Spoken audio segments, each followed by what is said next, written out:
Y'all gotta stop. Y'all really need to stop. Angel McCoughtry done lost her goddamn mind. She done lost her mind. Respectfully, you done lost your mentals, mama. You tripped out. First of all, A'ja Wilson started this whole thing, which is complete BS and nonsense. This should never be a conversation, and it wouldn't be a conversation. We would just be talking about how great and entertaining we think Caitlin Clark is. We just be talking about how dominant A'ja Wilson is. We just be talking about how nice Paige Beckers is, but no. So, this former WNBA player just completely snapped live on air. Angel McCaffrey's outburst wasn't just a passionate rant. It was a full-blown explosion. She basically accused men of being obsessed with this whole WNBA versus NBA argument. And she went off right after Michael Porter Jr. decided to speak his mind. But here's the real bombshell. This entire drama, this idea that men can't say anything, didn't even start with MPJ or any other male athlete. It actually began with an even bigger name. And the fallout has been absolutely wild. Her meltdown was just the latest shockwave from a statement that shook the entire basketball world and sparked a war of words no one saw coming. No one saw it coming. Entertaining we think Caitlin Clark is. We just be talking about how dominant A'ja Wilson is. We just be talking about how nice Paige Beckers is. But no, A'ja Wilson started this, Angel McCoughtry. Don't forget that. She went on and said she could beat NBA players one-on-one. We tried to ignore it. People tried to ignore it, but y'all wanted to keep going on and on. But then when a guy actually addresses it honestly and isn't pandering like Patrick Beverley was, y'all get mad. We got to break this down, man. I got to show y'all the tape where it started and where it ended up. We going to run through. All right, let's rewind for a moment. While Angel McCaffrey was tearing into Michael Porter Jr. over something he said about playing in 8th grade, she completely ignored the real spark that ignited this whole situation. The truth is, this entire WNBA versus NBA player debate, the very conversation she's furious about, didn't suddenly appear out of some random guy's comment. No, the controversy that led to her massive rant was actually triggered by WNBA superstar A'ja Wilson herself. Yes, you heard that correctly. A'ja is the one who started it. Patrick Beverley was, y'all get mad. We got to break this down, man. I got to show y'all the tape where it started and where it ended up. We going to run through this film. You about to get this work. Welcome to Keep the Vision. Make sure you like, comment, subscribe, share the channel, hit that bell notification, hype the video as always. Let's get right into things. So we have ex-WNBA player Angel McCoughtry going on a tirade about Michael Porter saying how he was destroying WNBA players when he was in the 8th grade, which isn't a surprise to us. It shouldn't be a big deal. It's not a big deal. Y'all. It all started with a bold, almost unbelievable claim from A'ja Wilson. She went public saying she could beat an NBA player in a one-on-one game. And she wasn't speaking generally. She specifically called out New York Knicks forward Josh Hart. She even gave a precise score, 8-11. This wasn't some quiet side comment. It was a major public statement that set the tone for every reaction from male players afterward. People tried to brush it off, laugh it away, treat it like a joke. But the challenge was already out there. The moment she said those words, she opened the door to all the comparisons and debates that Angel McCoughtry would later become furious about. Play 8-11. Me. So she's saying she can beat New York Knicks forward Josh Hart in a one-on-one 8-11. We all know it's nonsense. We let her get it off. We left it alone. Patrick Beverley, you have a part to play in this as well. We are going to get to you. So she's saying she can beat New York Knicks forward Josh Hart in a one-on-one. We all know good and goddamn well A'ja Wilson can't beat none of these NBA players. Stop playing games. I get ball first. While most people stayed quiet, tiptoeing around A'ja's challenge, one guy cut straight through all the noise with some brutally honest commentary, former NBA point guard Jeff Teague. He wasn't trying to be polite or politically correct, and he definitely didn't sugarcoat anything. He just kept it completely real. When someone asked him about IRS claim, Teague gave the simplest, most direct answer possible. Hell no, she can't. He tried to move on from it, wanting to respect both male and female players for being great in their own separate lanes, without forcing a comparison that just doesn't make sense. But his blunt honesty ended up being the calm before the real storm arrived. In a one-on-one, we all know good and goddamn well A'ja Wilson can't beat none of these NBA players. Stop playing games. I get ball first. You get ball first. She does get ball first. Not gonna get back. I'm not saying I'm gonna go like you gonna go scoreless, but 8-11, I feel like it's pretty solid. So what do you think it'll be, Josh? Don't piss me off. And probably like 11-2. You're sick. I'll say probably like 11. 11-2 is what he really meant. Now he's about to be nice because he don't want to offend anybody. 7-7. And then Patrick Beverley jumped in. He's a respected NBA veteran, and he basically dumped a full can of gasoline on the fire.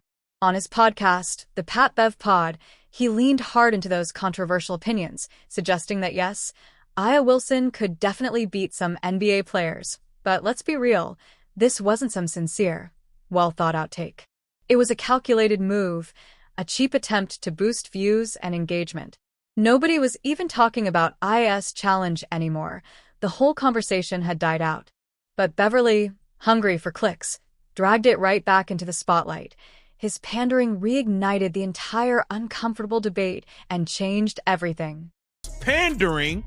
Because he's pandering for views or whatever he's doing. He's over there pandering on his podcast, talking about, I think A'ja Wilson can beat some NBA players. Patrick Beverley, knock it off.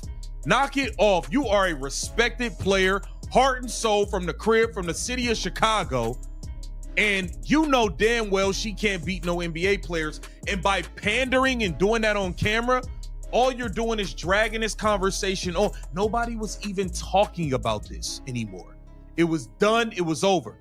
Patrick Beverley starts pandering, saying A'ja Wilson can beat NBA players. Beverley's pandering, of course, didn't just disappear. It caught the attention of another NBA star, Michael Porter Jr., when MPJ saw what Beverley was saying and how disingenuous his comments were. He couldn't stay silent. He called out Beverley directly. "Man, you are tripping, Pat Bev. You know she can't beat any of us." Then he dropped the line everyone's heard by now, the one that sparked Angel McCaffrey's massive rant. "I was destroying these type of women when I was in 8th grade," he said. It was a raw, unfiltered response to a conversation that had been artificially resurrected, and that line lit the fuse for the next huge explosion. Nobody was even talking about this anymore. It was done. It was over. Patrick Beverley starts pandering, saying A'ja Wilson can beat NBA players. Michael Porter then says, "Man, you are tripping, Pat Bev. You know she can't beat none of us. I was destroying these type of women when I was in 8th grade. And now all of a sudden, Angel McCaffrey has lost her mind. She's lost her mind now." Let's take a look at what she had to say. Angel, why are men so obsessed with this conversation? First of all, congratulations. You was dominating against women in the 8th grade. What does he want? And man, did she blow up. Angel McCaffrey, the former WNBA player, went on an absolute rampage. Every ounce of her anger seemed aimed squarely at Michael Porter Jr. She questioned his motives, his ego, and why this debate even existed in the first place. Her rant became a fierce, fiery defense of women's basketball, but it completely overlooked how the entire controversy had started. She just lashed out, pouring all her frustration onto MPJ, painting him as the villain who kicked it all off. In reality, she ignored the full chain of events that led him to even say anything. The whole internet watched as she unleashed this massive wave of anger. She started this conversation. Men did not start and create this conversation. A'ja Wilson she started it. What are you talking? Now you're talking about cycles. You're talking about all types of come on, bro. Load manage or for headaches, uplifting her. I think the main thing we should be talking about, a woman, guess what? When I gotta come and drop 40 and I'm on my fucking period and I'm bleeding and my stomach hurts and my back hurts, when y'all load manage or for headache, Let's talk about how awesome that is. Let's talk about how awesome it is that women, we have these babies. So, Angel's big question, the one she asked with all this righteous anger, was, why are men so obsessed with this conversation? She went after Michael Porter Jr., sarcastically asking if he deserved a cookie for dominating women back in 8th grade. Her tone made it seem like MPJ had randomly popped up with an unprovoked attack on WNBA players, driven by some deep-seated male ego, but that framing completely ignored the context. Her argument was flawed because she overlooked the fact that MPJ was only responding to a conversation that had been artificially resurrected. The speaker quickly broke down Angel's story. Michael Porter Jr. didn't just appear out of nowhere with his comments. He wasn't randomly attacking women's basketball. MPJ was specifically responding to Patrick Beverley's pandering, and Beverley, in turn, was fanning the flames of a debate that Aya Wilson had started with her initial challenge. To blame MPJ alone was a complete twisting of the timeline, a deliberate misrepresentation of the facts to fit her narrative. And to reinforce the point that men were responding, not initiating, Jason White Chocolate, Williams directly confronted Patrick Beverley. On Beverley's podcast, Williams challenged him, even claiming his old high school team could beat the starting 5 in the WNBA. This wasn't an attack on women. It was a pushback against Beverley's pandering, showing the pattern clearly. Male athletes were responding to hype and claims, not inventing these comparisons out of thin air. As her argument against MPJ began to unravel, Angel McCaffrey switched tactics. She introduced a different angle, bringing up women's biological realities, menstrual cycles, PMS, physical struggles from stomach or back pain, implying these challenges made one-on-one comparisons unfair. Essentially, it was a deflection from the original Aya Wilson challenge, a clear attempt to move the goalposts. The speaker wasn't having it, shooting back. I don't want to hear about your cycle and all that now. His point was simple. If a woman claims on camera that she can beat an NBA player one-on-one, male players should be allowed to respond to that basketball-specific claim without the discussion being sidetracked by unrelated biological factors. Angel kept emphasizing women's strength, their ability to drop 40 points despite pain, or to return to elite performance after having children.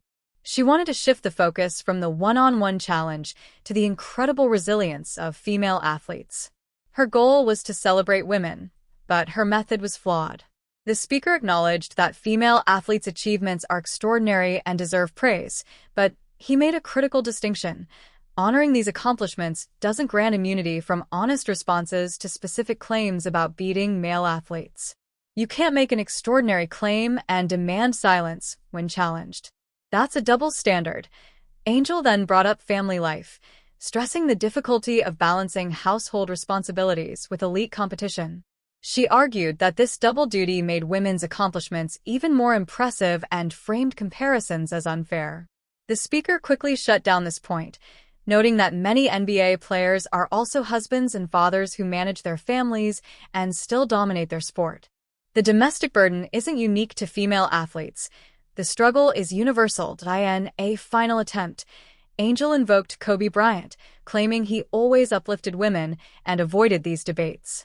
She implied that MPJ's comments were disrespectful and counter to true sportsmanship, suggesting men should only speak positively about female athletes. The speaker cut through the deflections. Aya Wilson started the conversation. The real issue wasn't male obsession or disrespect. It was a response to a direct, provocative claim. Angel's attempts to shift blame and introduce irrelevant topics only highlighted her inability to address the original challenge. Her argument crumbled. Still unwilling to admit where the debate began, Angel challenged MPJ to practice with them for a day, claiming he'd gain a new appreciation for how hard WNBA players work. This was a classic attempt to dismiss criticism by questioning understanding rather than addressing the claim. The speaker called it out, saying MPJ would dominate and pointing to a broader mental disconnect among some WNBA players, the belief that they can make extraordinary claims about beating NBA players but then demand immunity from honest responses. This expectation fosters a toxic double standard, where only one side can speak freely, even though they started the fire in the first place. The drama, at its core, was built on a complete misunderstanding of causality. misrepresented facts, and a refusal to confront the original challenge head-on.